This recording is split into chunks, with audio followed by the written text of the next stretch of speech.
Aquí tengo dos buenos libros que me los estoy bebiendo. Juan Carlos Ferrari, La energía y la crisis del poder imperial. Este libro tiene varios años, pero sin embargo no pierde vigencia. Este libro fue editado en Buenos Aires en 1975. Tiene 30 años, pero no pierde vigencia, sobre todo en el análisis de lo que es la energía, lo que ha sido, y la crisis de energía que ahora es cuando se está asomando. El libro se va por la energía petrolera y la crisis del poder imperial. Es un libro extraordinario, extraordinario. Aquí hay una hipótesis desarrollada por dos profesores norteamericanos, Lawrence Rocks y Richard Runyon, de Long Island. En el año 1973 desarrollan esta hipótesis, que es como una profecía. La voy a leer completa, media página. El libro se llama La crisis de la energía, publicado en Estados Unidos a comienzos de 1973. Leo lo siguiente. Las primeras señales del inminente desastre aparecieron débilmente. Aumento en los costos del petróleo y gasolina. Reducción del voltaje eléctrico proporcionado por las compañías en horas pico. Ocasionales cortes de corriente. El proceso se aceleró cuando el gobierno comenzó a racionar algunos combustibles esenciales y a exhortar al público a utilizar menos los automóviles privados. La reducción del uso de automóviles tuvo inmediatas repercusiones en Detroit, donde la industria comenzó a despedir trabajadores por centenares. Otras industrias, especialmente la siderúrgica, también sufrieron severas restricciones. El efecto del dominó se extendió rápidamente sobre toda la economía norteamericana. Déficits ocasionales de fuel oil e interrupciones del sistema de transportes provocaron reducciones posteriores de los stocks alimentarios, dado que los productores agrarios no estaban en condiciones de remitirlos a los centros urbanos. Los stocks se agotaron, el crecimiento industrial se detuvo. El gobierno, en un intento por evitar el colapso de la economía nacional, impuso severos controles de precios, ingresos y ganancias. Los críticos de esta política fueron severamente reprimidos de acuerdo con las nuevas leyes antisubversivas que anulaban virtualmente la enmienda 1 de la Constitución norteamericana. Estados Unidos efectivamente se había convertido en un estado totalitario. Es un juego de imaginación, pero ya ellos estaban alertando con datos científicos que venía una crisis, sobre todo motivada por el exceso de consumo en los países del norte y especialmente en los Estados Unidos. Ve, aquí está. Aquí dice, porque ellos están diciendo, planteando hace 30 años, que entre las medidas para evitar la crisis energética, que en el 2000 y tanto se iba a presentar y apenas se está asomando, es que había que cambiar la estructura de consumo en los países desarrollados. Ellos no lo hicieron, todo lo contrario. Acostumbrados al petróleo barato, al petróleo casi regalado, incrementaron el consumismo a niveles exorbitantes, tanto que se está destrozando el equilibrio atmosférico. Y como en pleno mediodía, en ciudades como Nueva York, Londres, Roma, París y hasta Caracas, hay edificios totalmente cerrados que no reciben la luz del sol por una arquitectura posmoderna, y entonces deben tener el aire acondicionado encendido todo el día. Y además de eso, hay sistemas de aire acondicionado que no se pueden apagar ni de noche. Hay sistemas ahora de aire acondicionado que son integrales y tú no puedes apagarlo en un espacio para dejar encendido el otro. Ese es un mecanismo perverso del consumismo. Por ejemplo, no se usa la energía solar de los grandes ventanales, el viento que cruzaba, no hace falta el aire acondicionado. La tesis en la que he venido trillando hace varios años de por qué tumbaron a mi general Castro. ¿Por qué tumbaron a Isaías Medina? ¿Por qué mataron a Carlos Delgado Chalbó? ¿Y por qué la agresión contra nosotros? Es el petróleo la causa fundamental. Miren, apenas derrocado mi general Cipriano Castro en 1908, a los pocos meses se aprobó una nueva ley petrolera.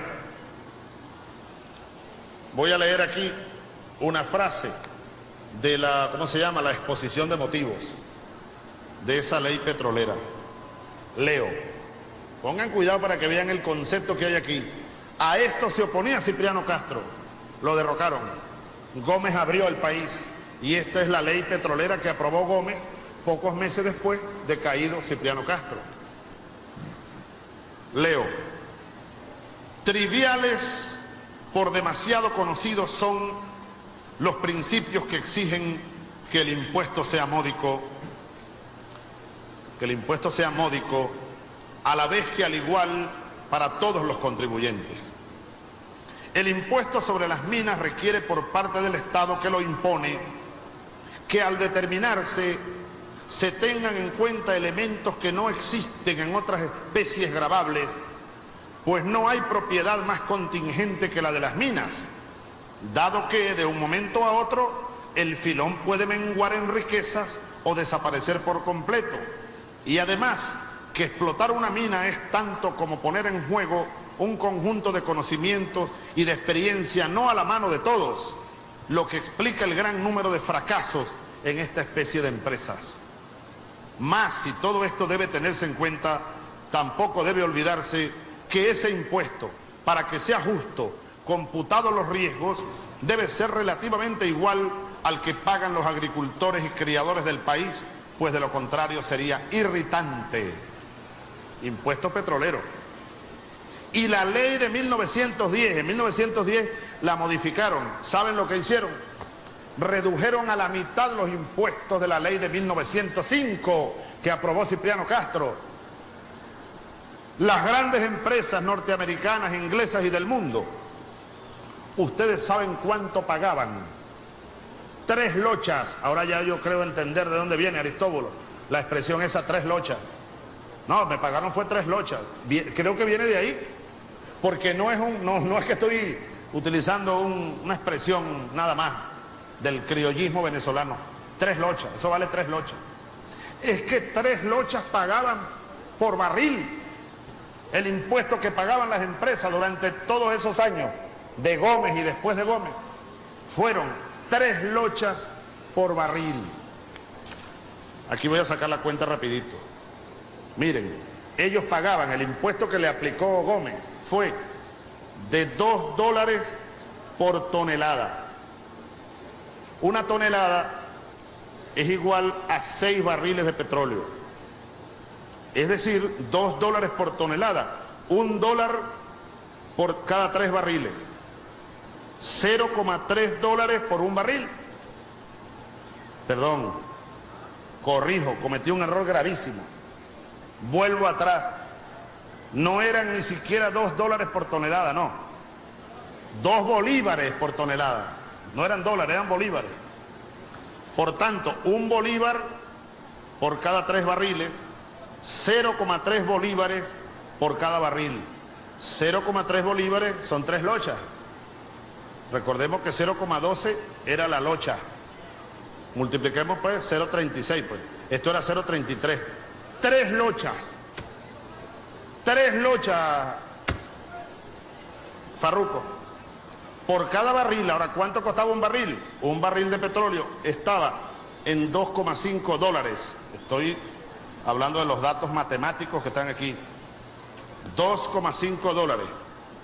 Y el dólar, $1 era igual a 5,2 bolívares. Es decir, un barril costaba 2 por 5, 10, 2 por 2, 4 y 1, 5, 5 por 5, 25 van 2, 12. Un barril costaba 13 bolívares, costaba un barril. De 13 bolívares pagaban 3 lochas. Ahora, fíjense, nos hemos dado cuenta que la Cuarta República, el último gobierno de la Cuarta República, firmó unos contratos, unos convenios operativos, que pagaban menos regalías que cuando Gómez.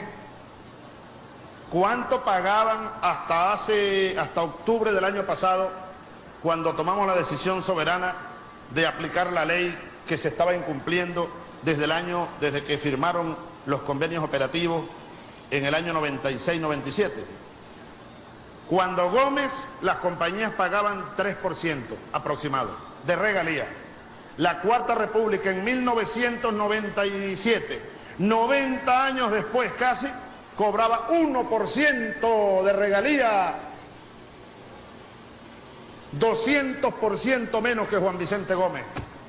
Vean ustedes el entreguismo, cómo desmontaron la República.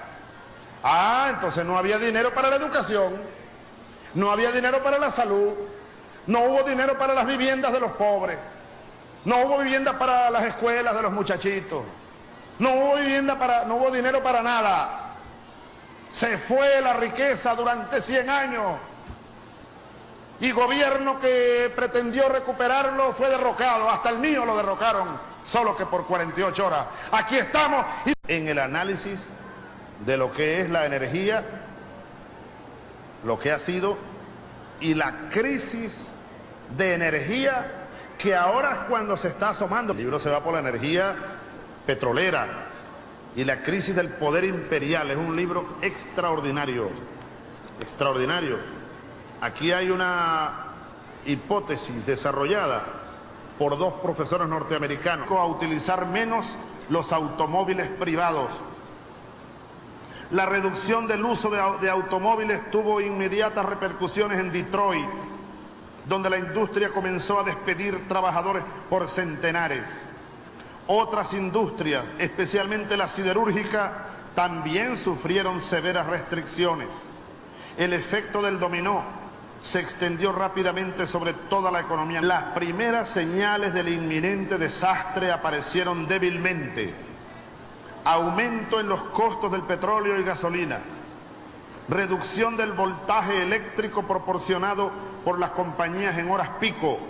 Ocasionales cortes de corriente. El proceso se aceleró cuando el gobierno comenzó a racionar algunos combustibles esenciales y a exhortar al público. Aquí tengo dos buenos libros que me los estoy bebiendo. Juan Carlos Ferrari, La energía y la crisis del poder imperial. Este libro tiene varios años, pero sin embargo no pierde vigencia. Este libro fue editado en Buenos Aires en 1975. Tiene 30 años, pero no pierde vigencia. Sobre todo Lawrence Rocks y Richard Runyon de Long Island en el año 1973 desarrollan esta hipótesis, que es como una profecía. La voy a leer completa, media página. El libro se llama La crisis de la energía, publicado en Estados Unidos a comienzos de 1973. Leo lo siguiente.